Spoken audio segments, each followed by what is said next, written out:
Hello everyone, this is Muskan Parvez. Welcome you all on your own YouTube channel be prudent. So आज की इस video में हम लोग सेकंड पार्ट कवर करने वाले हैं, हाउ टू ओवरकम हेजिटेशन। सो अगर आप लोगों ने इस वीडियो का फर्स्ट पार्ट नहीं देखा है तो हम लिंक डिस्क्रिप्शन बॉक्स में डाल देंगे, जाइए और पहले उस वीडियो को देख के आइए, तब इस वीडियो का मतलब आपको समझ में आएगा। चलिए विदाउट वेस्टिंग एनी टाइम हम लोग वीडियो को स्टार्ट करते हैं। लेकिन उससे पहले अगर आपने हमारे चैनल को अभी तक सब्सक्राइब नहीं किया है, so what are you waiting for, जाइए और सब्सक्राइब करके आइए। सो गाइज, अगर आपने हमारी पार्ट 1 वीडियो देखी है तो आपको पता होगा उसमें हमने 3 पॉइंट डिस्कस की थी। पहला तो है कि गलतियां करने से मत डरिए, कमिट मिस्टेक। दूसरा है कि अपने आप को मोटिवेटेड रखिए और तीसरा है कि अपने आप को रिवॉर्ड दीजिए।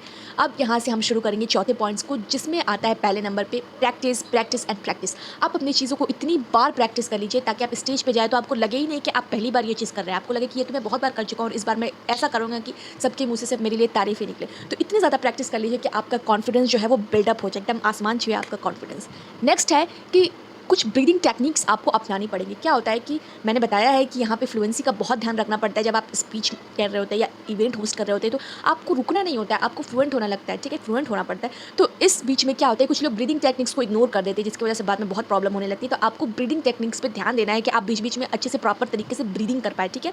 वो भी एक बहुत इंपॉर्टेंट पार्ट होता है कि पब्लिक स्पीकर अपनी ब्रीदिंग टेक्निक्स को कहाँ इस्तेमाल करता है, कैसे अप्लाई करता है, ठीक है। तो आपको उस पर भी ध्यान देना। जो नेक्स्ट पॉइंट है बेटा, वो बहुत ही ज़्यादा इंपॉर्टेंट है। आप कोई भी स्टेज परफॉर्मेंस करने जा रहे हो तो विजुअलाइज योर सक्सेस। आप देखो, अपने आप को खड़े होकर देखो कि आपको क्या दिख रहा है, क्या दिख रहा है आपको। अगर आपने सक्सेसफुल कर दिया, आप हर एक स्टेप में आपने सक्सेसफुल कर दिया, तो लोग आपके लिए तालियां बजा रहे हैं, कुछ लोग अप्रिशिएट कर रहे हैं, कुछ खड़े होकर सीटियां बजा रहे हैं, आपके फ्रेंड्स कुछ और कर रहे हैं, कोई लोग इधर डांस कर रहे हैं। तो अपने सक्सेस को विजुअलाइज कीजिए, क्योंकि जब तक अपने सक्सेस को विजुअलाइज नहीं करेंगे, कहीं ना कहीं आपके परफॉर्मेंस में, आपके प्रैक्टिस में कमियाँ होंगी।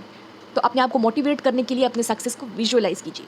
इसके ठीक उल्टा भी करना बहुत इंपॉर्टेंट है कि विजुअलाइज योर फेल्योर। अगर आप सक्सेस को विजुअलाइज कर रहे हैं तो आप फेल्योर को भी विजुअलाइज कीजिए कि अगर आपने नहीं करा, अगर आप नहीं कर पाए, अगर आपसे कुछ गलती हो गई स्टेज पे जाके, या फिर आप सब कुछ भूल जाए तो क्या होगा। तो आपके पेरेंट्स डिसअपॉइंट होंगे, जितने ट्रस्टीज़ ने आप पे भरोसा किया है वो डिसअपॉइंट होंगे। ऑडियंस क्या सोचेगी, ऑडियंस रिटेंशन नहीं हो पाएगा ज़्यादा।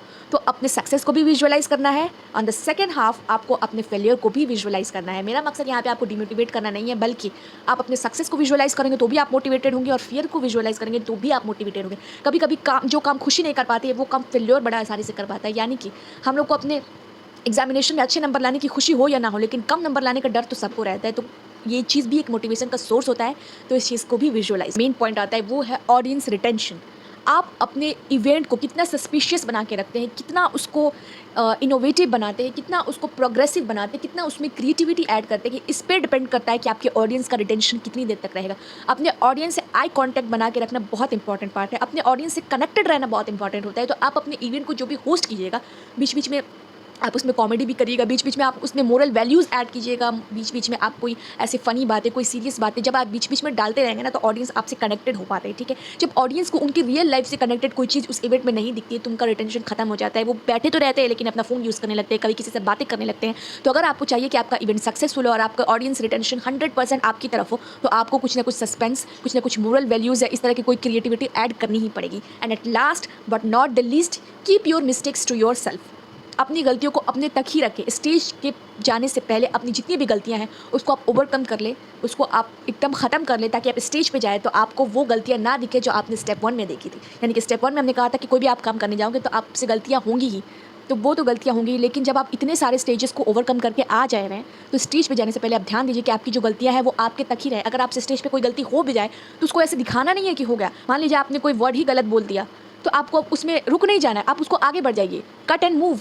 ये रूल अप्लाई कीजिए ताकि अगर आपसे कोई गलती हो गई, इतना कोई ध्यान से सुनने नहीं जाता है, लेकिन अगर आप रुक जाएंगे तो लोगों को लगेगा हाँ इसने ज़रूर यहाँ पे कुछ गलत बोला है। तो ठीक है, अपनी गलतियों को अपने तक ही रखिए, किसी और को पता नहीं चलनी चाहिए कि आपने गलती की है। तो ये भी बहुत इंपॉर्टेंट होता है। और फाइनल जो है वो क्या है कि अपना 100% देना है। हर एक पार्ट को, अपने जो भी प्रेजेंटेशन है, जो भी परफॉर्मेंस है, उसको ब्रेक डाउन कीजिए, ब्रेक डाउन अलग अलग इंडिविजुअल प्रोसेसेस में ब्रेक डाउन कीजिए। आपका फाइनल गोल तो वही है कि आपका स्टेज परफॉर्मेंस 100% हो, लेकिन आपको हर एक स्टेप पे भी 100% देना होगा। मान लीजिए कि आपने फर्स्ट स्टेप को कंप्लीटली अच्छे से सक्सेसफुल किया, सेकंड स्टेप को सक्सेसफुल कीजिए। अगर आपने अपने फर्स्ट स्टेज पे 100% दिया, सेकंड स्टेज पे भी 100% दिया, थर्ड स्टेज पे भी 100% दिया, तो जो गोल है आपका, जो अल्टीमेट गोल है, वहाँ पे 100% आएगा ही आएगा। तो ये थी कुछ टिप्स एंड ट्रिक्स जिससे आप अपने हेजिटेशन को कर सकते हैं ओवरकम। मिलते हैं नेक्स्ट वीडियो में, तब तक के लिए टाटा बाय बाय। और practice make some and perfect, तो प्रैक्टिस करना मत छोड़िएगा।